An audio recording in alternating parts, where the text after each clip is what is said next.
Dude, seriously, you look like a living sinus infection. Wait, Mizuno said it, he did. You suck. Did you fart? No. Puny abomination. Hulk smash!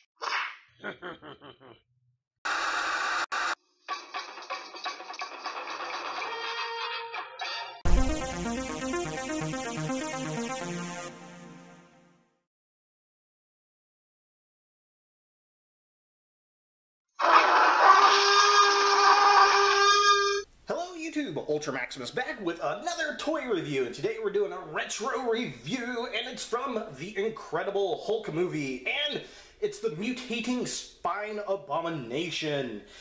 Is it, or is it Swamp Thing? I don't know. I've actually picked this figure up at my local flea market. I like to stroll through there on the weekends and see if there's anything cool I can find. And I found this figure for $3, which it's worth about $3, I think. And yeah, so if you don't remember, we did have a couple Hulk movies. The first one was really, really bad with Eric Bana, and then we had one with Ed Norton, which I liked. I thought it was fun. I liked Ed Norton as Dr. Banner. I think he does a way better job as Banner than Mark Ruffalo, or whatever his name is. Just don't like him. I wish they would have gotten Norton to do the Avengers movies, but it is what it is. And the Hulk looked a lot better in this movie than it did in the first film. It was just really, really bad, that first one. And this was the bad guy, Abomination. And wow, yeah, they really, really changed this guy up a lot. So let's go ahead and take a look at the figure. So here we have the Abomination, and this thing looks nothing like the Abomination from the comics. It is, of course, a movie-verse version.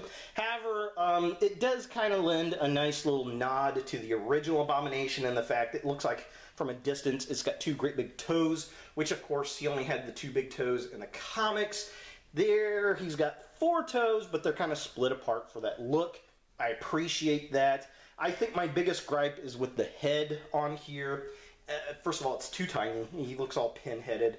And secondly, he doesn't have those big bat-like ears that I'm used to seeing with Abomination. I think if they would have added that, they would have changed the head sculpt on there and changed the design in the film. I would have been a lot happier with it, but it is what it is. But, I mean, for what it is, it's not a bad toy per se. It's got a pretty neat little play gimmick. It looks like Swamp Thing to me. This could make a really, really good Swamp Thing toy if a customizer wanted to do so. Definitely pretty interesting. It's very similar as far as articulation goes to a Marvel Legends figure. Not quite to that category, but not too terribly bad. So taking a look at it, his head moves back and forth. There is no up and down movement. He does have a swivel at a diaphragm here, and he moves forward, and when he does, here's the play gimmick. There's the mutating spine. That's it. Woo! I mean, it's pretty cool looking. It looks like a rack of ribs to me. I don't know.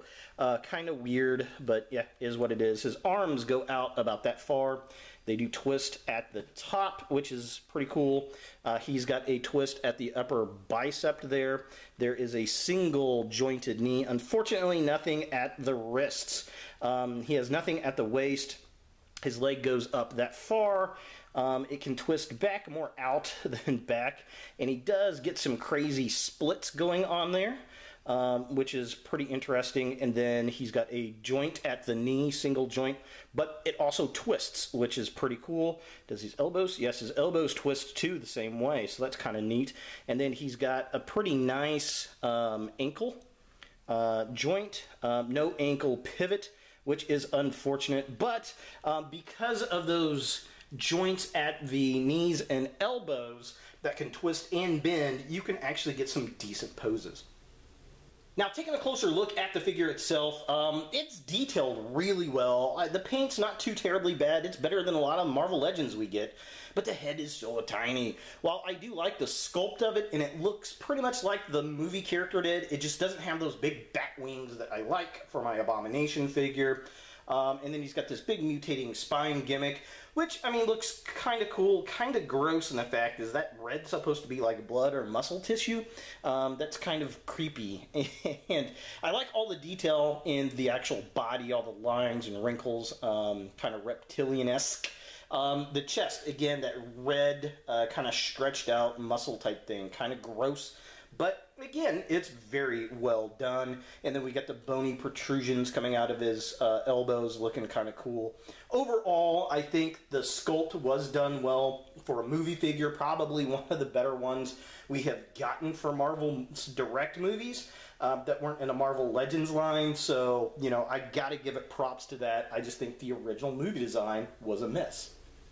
Now, taking a look at the midsection of the figure, again, the spine kind of goes down. I do like all the paint apps and the detail there. All the sculpt work looks really, really nice.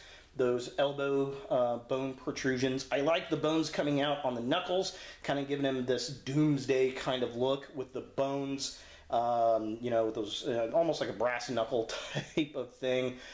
We get more paint detail on the left hand than we do on the right, but on the right, the knuckles look a little more spiky, which is pretty damn cool.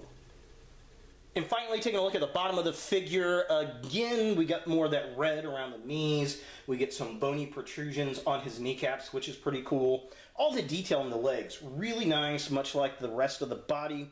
We get some bony protrusions coming out the back of his calves.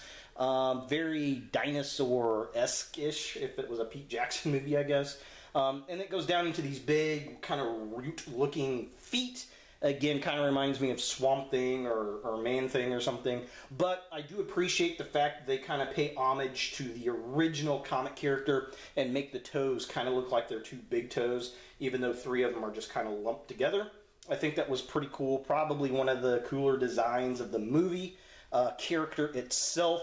And the other nice thing is these nice big clunky feet allow the figure to stand very, very well up on the shelf. He's definitely not going to be falling over anytime soon. For comparison, here we have the Abomination next to the Civil War Iron Man and Captain America, and he's just a little bit taller than they are. So, I mean, he can fit pretty decently into a Marvel Legends collection. As the Abomination, I don't know, but definitely kind of interesting. Maybe he can make a pretty good Man-Thing for your Marvel collection. It is a little bit bulkier, not too terribly bad, but, you know, not the greatest. And, of course, no Abomination is complete without the Incredible Hulk. And as you can see, this is a puny Abomination. So tiny in comparison. This, of course, is the Marvel Select Incredible Hulk. This is the only Hulk figure I have, actually. I did not pick up any of the Avengers 6-inch scale ones. This would probably scale a little bit better with that, of course, but I like my Hulks big and huge and massive, and yeah, I'd have to get a Marvel Select Abomination to go with, which is a really cool looking figure. I definitely do appreciate that figure a lot, and if I can find one on sale, I probably will get one. Or I may just wait for the Build-A-Figure. Now, yeah, I mean, these guys totally different scale, and even the Hulk that came out with this one, I think, looks a lot better than this Abomination figure, and it's primarily because of that little tiny pinhead. So, is the mutating spine Abomination from the Incredible Hulk movie a figure that you want in your Marvel collection?